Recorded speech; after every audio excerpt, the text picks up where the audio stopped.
भारत ने हाल ही में एक ऐसा फैसला लिया है जिसने पूरी दुनिया को चौंका दिया है। भारत ने एक बड़ा दांव खेलते हुए संयुक्त राष्ट्र मानवाधिकार परिषद में हो रही एक वोटिंग से अचानक दूरी बना ली है। भारत ने सभी को हैरान करते हुए संयुक्त राष्ट्र मानवाधिकार परिषद में चीन के खिलाफ लाए गए प्रस्ताव पर वोट नहीं डाला। दरअसल संयुक्त राष्ट्र मानवाधिकार परिषद में उइगर मुसलमानों की स्थिति पर चीन को घेरने की अमेरिका और पश्चिमी देशों की कोशिश को बड़ा झटका तब लगा जब भारत और यूक्रेन समेत टोटल 11 देशों ने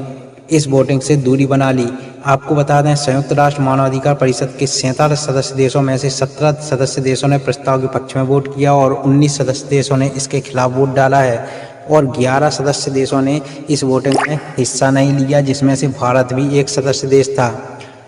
आपको बता दें कि इस पूरे मामले पर भारत का रुख सबसे अधिक हैरान कर देने वाला है। कई लोगों का मानना है कि भारत को उइगर मुसलमानों के मुद्दे पर चीन के खिलाफ वोट डालना चाहिए था, लेकिन आपको बता दें, जब पाकिस्तान समेत कोई बड़ा मुस्लिम देश उइगर मुसलमानों के मुद्दे पर चीन का विरोध नहीं कर रहा है तो फिर भारत पर क्यों सवालिया निशान खड़े किए जा रहे हैं।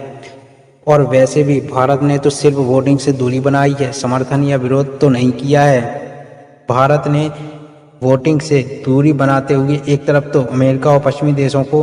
बड़ा सदमा दिया है तो दूसरी तरफ चीन को भी अपनी एहसानों तले दबा लिया है। भारतीय कूटनीति इस समय बहुत ही ज़्यादा दिलचस्प हो गई है। आपको बता दें, संयुक्त राष्ट्र मानवाधिकार परिषद में उइगर मुसलमानों पर चीन के अत्याचारों के विरोध में संयुक्त राष्ट्र मानवाधिकार परिषद में अमेरिका और पश्चिमी देशों के द्वारा प्रस्ताव लाया गया।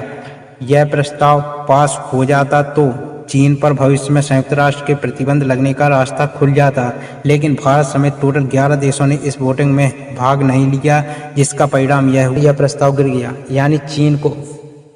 संयुक्त राष्ट्र के प्रतिबंधों से बचाने में भारत ने एक बड़ी भूमिका निभाई है। सवाल यह है कि भारत ने ऐसा क्यों किया, जबकि मई 2020 से भारत और चीन की सेनाएं पूर्वी लद्दाख में एक दूसरे के आमने सामने हैं। और आपको बता दें, चीन की तरफ से कई बार सीमा उल्लंघन की खबरें भी आती हैं और भारत और चीन के बीच में कई और दूसरे ऐसे मुद्दे हैं जिस पर काफ़ी ज़्यादा तनाव है।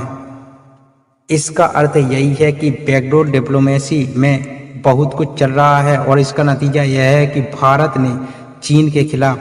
संयुक्त राष्ट्र मानवाधिकार परिषद में वोटिंग करने से अपने आप को दूर कर लिया है और इसके कई सारे संकेत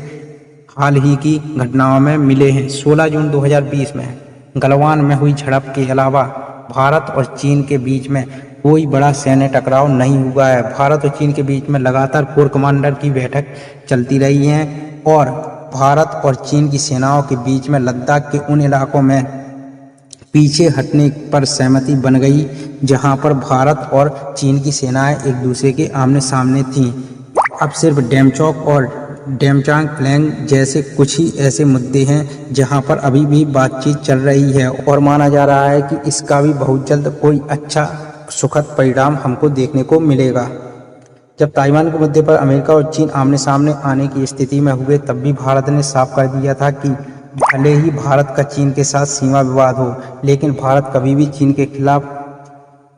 बन रहे किसी भी गुट का हिस्सा नहीं बनेगा।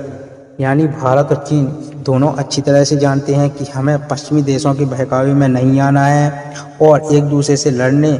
मरने के बजाय अच्छा है कि हम दोनों अच्छे पड़ोसियों की तरह रहें और आर्थिक उन्नति करें। और अगर ऐसा सच में होता है तो आने वाले सालों में ना सिर्फ इस रीजन को बल्कि इस सारी दुनिया को यह दोनों महाशक्ति